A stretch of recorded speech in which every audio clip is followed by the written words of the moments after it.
네, 구독자 시청자 여러분 반갑습니다. 박 작가입니다. 네, 하루 사이에 시장에 또 다양한 소식들이 전해졌습니다. 글로벌 신용평가사죠. 피치에서 미국의 신용 등급을 하향 조정했습니다. 그래서 미국의 3대 지수가 지금 하락하는 모습들을 보였는데 이 가상자산 시장에는 어떤 여파를 미칠지 좀 알아보겠습니다. 자, 그리고 블룸버그에서 ETF의 승인 가능성을 상향 조정했습니다. 자, 그 이유가 무엇인지에 대해서 좀 알아볼 텐데요.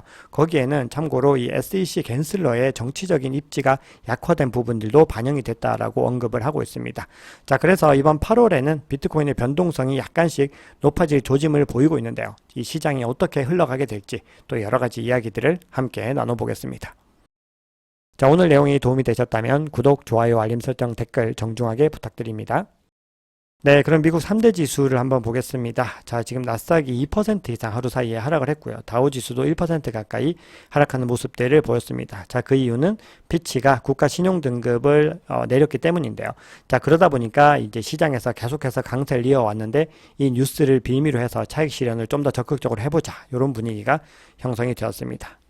자, 미국의 주요 신용평가사가 신용등급을 강등한 거는 2011년 이후로 처음입니다. 그러니까 무려 12년 만에 일어난 일인데요. 그때는 S&P, 스탠다드 앤 푸어스가 신용등급을 강등했는데 미국 증시가 폭락을 했죠. 자, 이번에는 피치인데요. 이거는 지난 5월에 미국의 등급 전망을 부정적 관찰 대상으로 지정하고 3개월 만에 나온 결정입니다. 자, 그럼 왜 신용등급을 한 단계 강등을 한 것인가?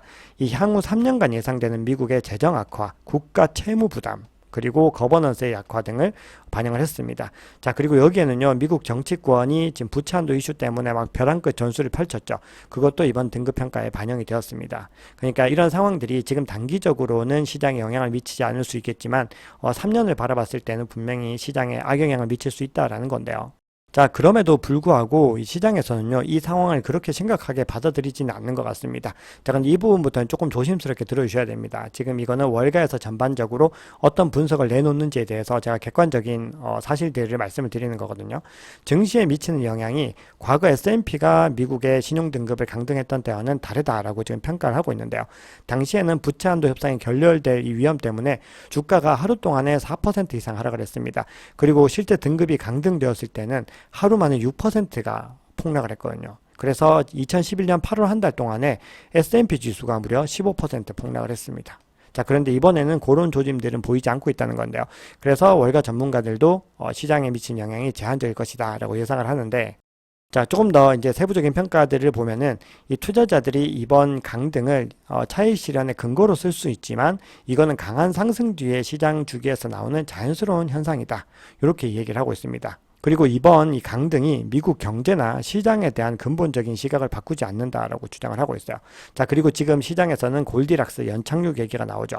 지금 연착륙이 빠르게 지금 시장의 컨센서스가 되고 있는 데다가 주가가 강한 랠리 이후에 숨고르기에 나선 것이다. 그래서 지금 이 골디락스 상황, 이 굉장히 안정적인 이 상황을 바꿀 부정적인 더 강력한 촉매제가 없으면 시장은 계속해서 견고할 것이다. 저 이렇게 평가를 하는 겁니다.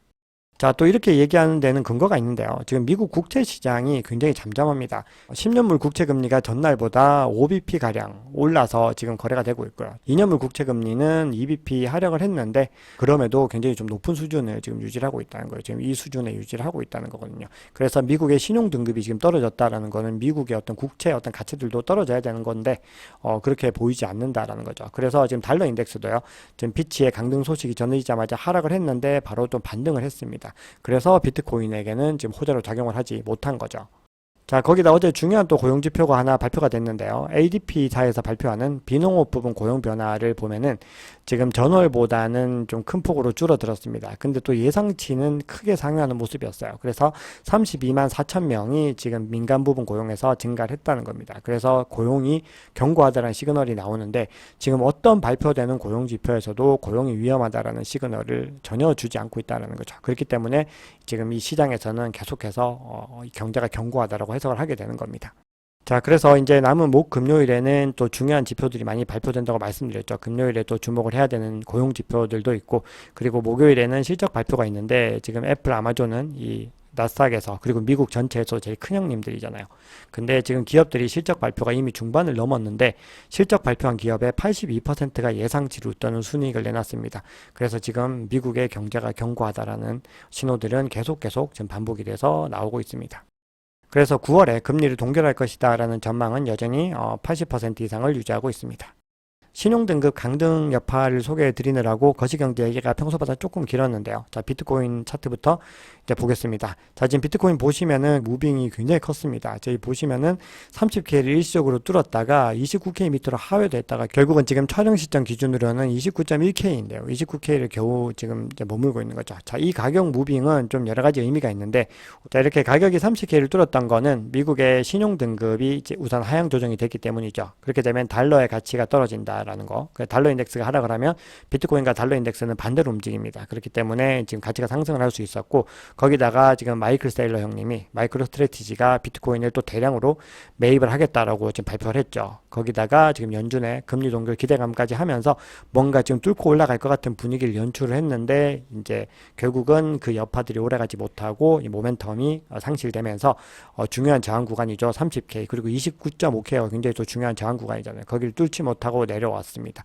그런데 29K 밑으로 하회를 했는데 이걸 다시 반등을 했다는 것도 굉장히 중요한 시사점이 있습니다. 뒤에서 자세하게 좀 말씀을 드려보겠습니다.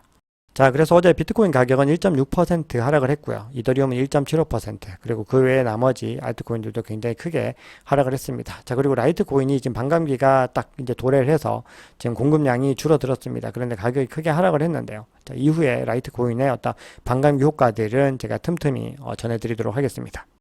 네, 비트코인 도미넌스는 여전히 50% 이상을 유지를 하고 있습니다. 공포 및 탐욕 지수는 한 단계 상승을 해서 52입니다. 중립을 유지를 하고 있죠.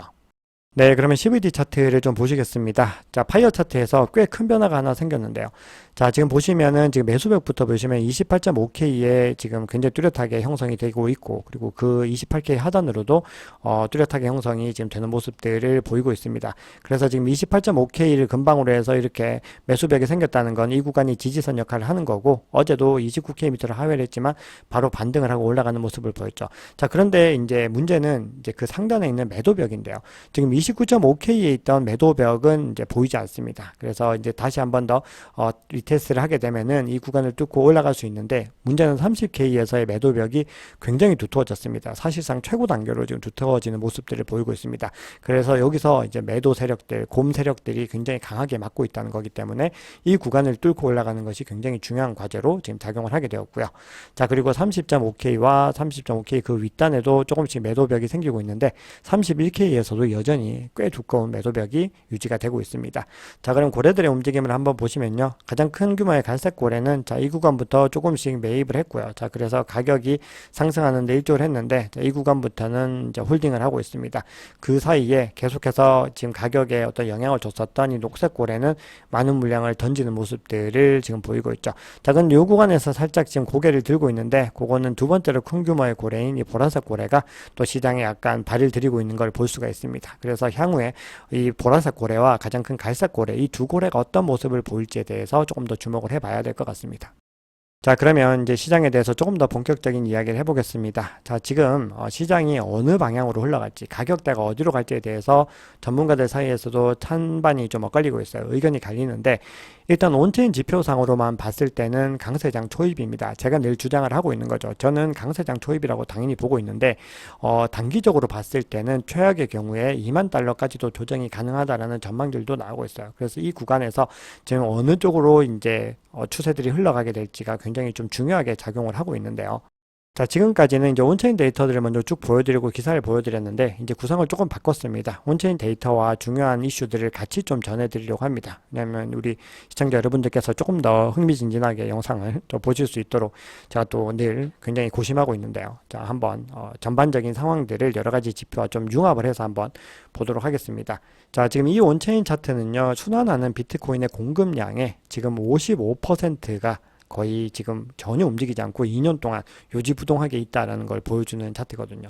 그래서 지금 2년 이상 보유하고 있는 이 비트코인 물량들이 계속해서 꾸준히 증가를 하고 있습니다. 자, 그 얘기는 장기 보유자들이 그 어느 때보다도 이 시장에 대해서 믿음을 가지고 있고 신념을 지키고 있다는 거죠.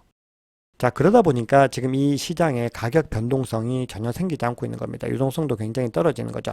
근데 이 변동성이 이렇게까지 최저치로 떨어지고 계속해서 지지부진한 움직임을 이렇게 오랜 기간 가지고 가는 것에 대해서 수많은 전문가들이 또 어떻게 해석을 하고 있는지를 보면은 이 알렉스 크루거라고 하는 분은요, 이 비트코인 실현 변동성이 무려 2020년 7월 이후로 지금 최저치에 달했는데 결국 이거는 상승 전환 신호일 수 있다라고 주장을 하고 있습니다. 이건 뭐 제가 늘 주장해왔던 것과 동일한 거죠.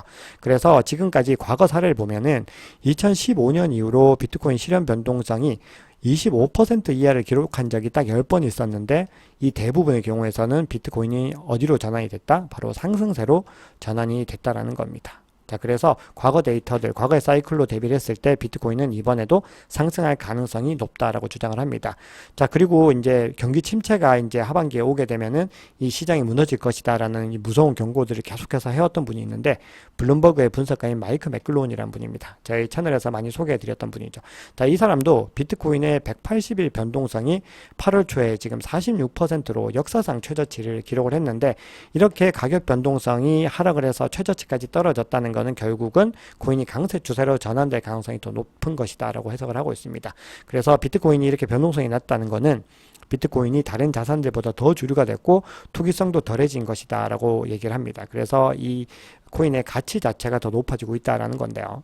자, 그래서 이런 상황들 속에서 가격이 상승할 수 있게 되는 중요한 요인은 무엇이냐? 바로 비트코인 현물 ETF의 승인 여부에 있다라는 겁니다. 자, 그레이스케일이 지금 SEC와 소송을 벌이고 있는데 조만간에 이제 결론이 나와야 되는 상황이 됐어요. 그래서 SEC가 만약에 그레이스케일과의 소송에서 패소하면은 곧 BTC ETF를 승인하게 될 것이다 라고 지금 그레이스케일의 최고 법률 책임자가 밝히고 있습니다. 그래서 본인 생각에는 이 ETF 승인이 아마도 10월에 이루어지지 않을까라고 주장을 하고 있어요. 자, 그런데 여기에 대해서 블룸버그 애널리스트들도 동일하게 가능성이 높다라는 주장들에 힘을 싣고 있습니다.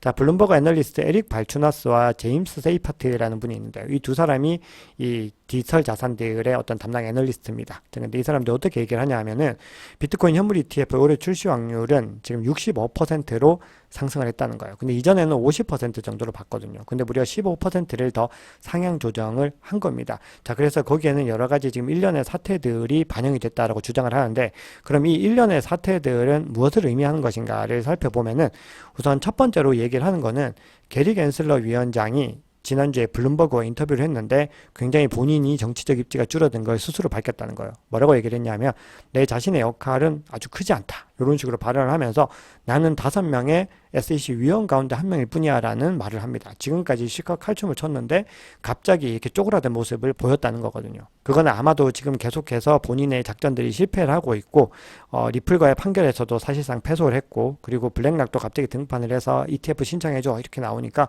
본인의 어떤 발판들이 계속해서 줄어들고 있다는 걸로 보여지거든요. 근데 여기서 추가적인 부분들을 조금만 더 말씀을 드리면 SEC 위원은 이제 총 5명입니다. 근데 위원장도 거기에 포함이 되는 거죠. 그런데 위원장이 다른 위원들보다 훨씬 더 큰 통제력을 행사해 온 겁니다. 자, 그리고 거기다가 이 5명 중에서 갠슬러를 포함해서 3명이 민주당 소속이에요. 그리고 2명이 공화당인 거죠. 그러다 보니까 이 민주당 입김대로 SEC가 막 흘러가게 된 거거든요.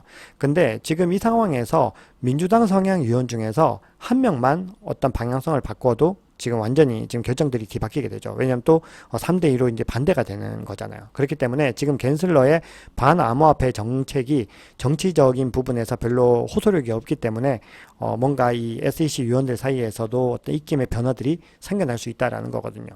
자, 거기다가 지금 브라이언 암스트롱 코인베이스 CEO는요, SEC로부터 비트코인을 제외한 다른 암호화폐들의 상장 폐지에 대한 이야기를 들었다고 최근에 밝혔죠. 근데 이거는 그냥 의중을 물어본 거지 SEC 입장에서도 이걸 명령하듯이 요청한 것이 아니다라고 밝혔습니다. 그런데 이렇게 비트코인을 제외한 다른 암호화폐 상장 폐지를 갖다가 좀 이 SEC 담당자가 얘기를 했다는 거는 지금 블룸버그 입장에서는 어떻게 해석이 되는 거냐면은 코인베이스를 비트코인 트레이딩 플랫폼으로 인정할 의사가 있는 것으로 해석이 되는 거거든요. 그러다 보니까 가장 안전한 비트코인을 트레이딩하는 용도로서 이 코인베이스를 활용하면 어떨까라고 제안을 했다는 거거든요. 자, 그런 상황에서 지금 블랙록을 비롯해서 모든 월가 공룡들이 이 현물 ETF 신청을 하면서 코인베이스를 감시 공유 협약 파트너로 지정을 했다는 거죠. 그래서 이런 일련의 모든 분위기들이 현물 ETF 승인으로 지금 계속해서 가고 있다는 거예요. 그런데 또 하나의 정황적인 증거는 최근에도 또 29,000달러 아래로 하락을 했던 적이 있었잖아요. 근데 그때 저가 매수세가 굉장히 공격적으로 나타났다라는 거거든요.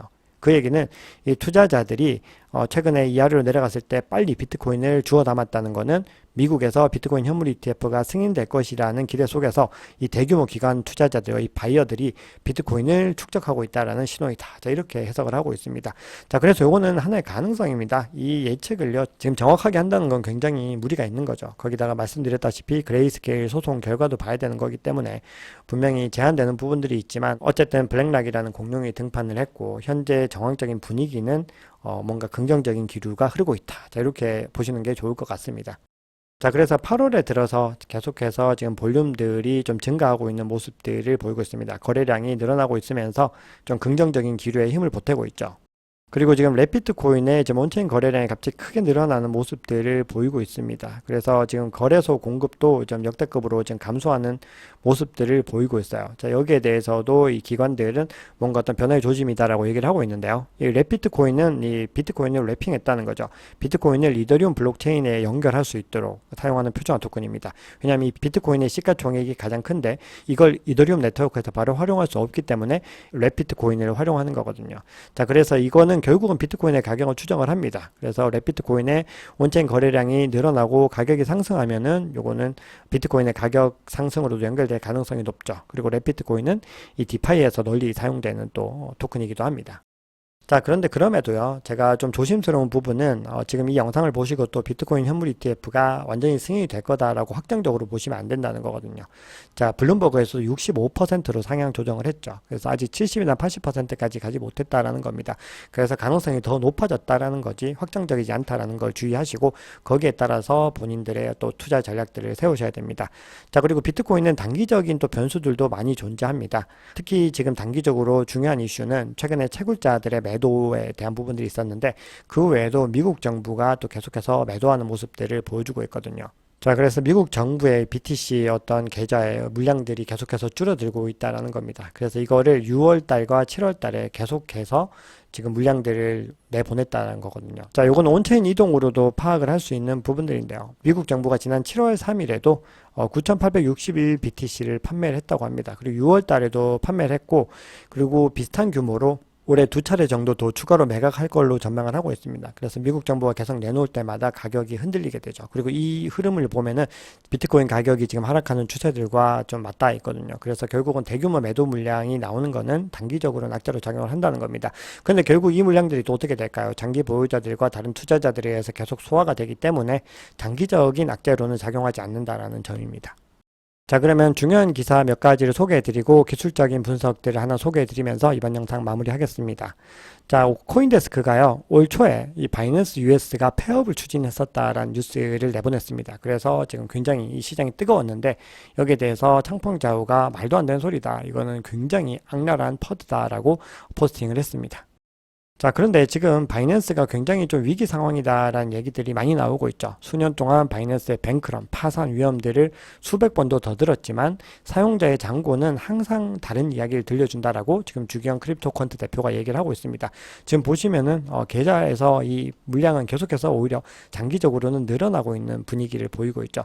그리고 실제로 다른 지표들에서 봐도 바이낸스 점유율이 지금 떨어지지 않고 있어요. 오히려 상승하는 모습들을 보여주고 있습니다. 자, 그렇기 때문에 우리가요, 이 시장에서 이 퍼드라고 하는 것이 가장 손쉬운 이 개인 투자자들을 나가떨어지게 만드는 뉴스들이거든요. 그래서 어떤 기사가 전해졌을 때는 이걸 맹목적으로 믿지 마시고 의심하는 습관들을 우리가 좀 길러야 됩니다.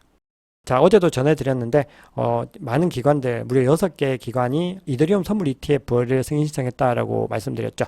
그리고 SEC가 이거에 대한 이제 고려를 시작을 했다라는 소식이 또 전해졌습니다.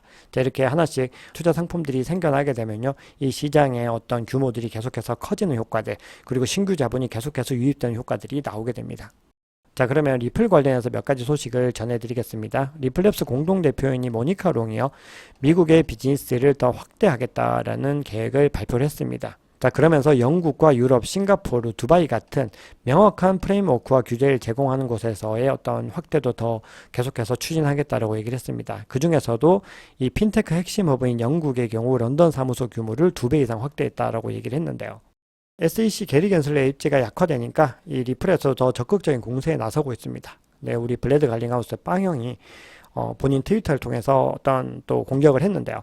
리플사가 지금 2일에 2023년 2분기 XRP 시장 보고서를 발표했습니다. 그래서 지금 리플 보유량이 본인들이 얼마나 되는지, 그리고 원장 에스크로의 리플이 얼마나 감소를 했는지 증가를 했는지 이런 것들을 굉장히 투명하게 공개를 했습니다. 자, 그러면서 자신들은 리플 보유량을 자발적으로 제공하기 위해서 리플 보고서를 시작을 했고, 이 보고서는 SEC 사건에서 리플에게 사실은 불리하게 사용이 됐지만 투명성에 대한 약속을 확고하게 유지하고 지키기 위해서 계속해서 보고한다는 거예요. 그러니까 SEC 당신들보다 우리가 훨씬 더 투명하고 훨씬 더 논리적이고 모든 것들의 근거를 더 잘 갖추고 있다. 자, 이렇게 설명을 하고 있습니다. 자, 그러면 이제 단기적인 기술 분석을 말씀을 드리면서 이번 영상 마무리하겠습니다. 자, 지금 파란색이 22MA, 20 지수 이동 평균선이고 빨간색이 50 SMA입니다. 51 이동 평균선인데 지금 거의 맞닿아 있는 모습들입니다. 지금 마주쳤습니다. 그래서 이게 지금 만약에 데드 크로스로 가게 될지 아니면 찍고 반등을 하게 될지가 중요합니다. 그래서 지금 데드 크로스로 가게 되면 가격이 하락하는 모습들을 보여왔죠. 대신에 이제 골든 크로스가 나오거나 터치라고 반등을 하게 되면은 상승을 할 수 있는 여력들이 생기게 되는 건데요. 지금 가격이 28.8K까지도 하회를 했었는데 그때 촛대 긴 꼬리가 굉장히 길게 생기면서 공격적인 구매들이 증명이 됐습니다. 자, 그리고 이제 강세론자들이 29.5K 이상으로 가격을 끌어올렸는데 결국 30K에서 이제 얼마 머물지 못하고 하락을 한 거죠. 결국 매도세가 이 부분에서 굉장히 강하다고 아까 CBD 차트에서도 말씀을 드렸죠.